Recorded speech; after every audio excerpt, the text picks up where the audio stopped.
एक समय की बात है। एक छोटे से गांव में रामू नाम का गरीब किसान रहता था। उसके पास थोड़ी सी जमीन थी, जिससे वह बड़ी मुश्किल से अपने परिवार का पेट पालता था। रामू बहुत मेहनती था। सुबह सूरज निकलने से पहले खेत में पहुंच जाता और देर शाम तक काम करता। लेकिन कई सालों से बारिश कम हो रही थी, इसलिए उसकी फसल अच्छी नहीं होती थी। एक दिन रामू जंगल के पास लकड़ियां लेने गया। तभी उसने देखा कि एक बड़ा भालू पेड़ के नीचे दर्द से कराह रहा है।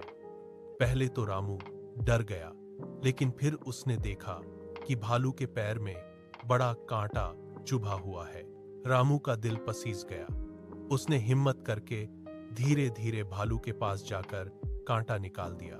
भालू को राहत मिली। उसने किसान को ध्यान से देखा, जैसे उसका धन्यवाद कर रहा हो, और फिर जंगल में चला गया। कुछ दिनों बाद रामू की फसल पकने लगी, लेकिन रात में जंगली जानवर खेत खराब कर देते थे। रामू बहुत परेशान था।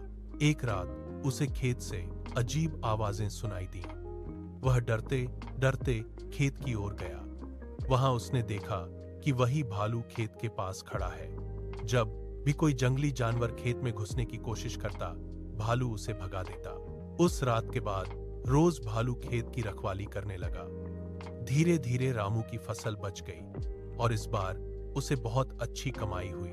रामू समझ गया कि दया और अच्छाई कभी व्यर्थ नहीं जाती। जिस भालू की उसने मदद की थी, वही आज उसका सबसे बड़ा सहारा बन गया। सीख: दूसरों की मदद करने वाला इंसान हमेशा किसी न किसी रूप में उसका फल जरूर पाता है।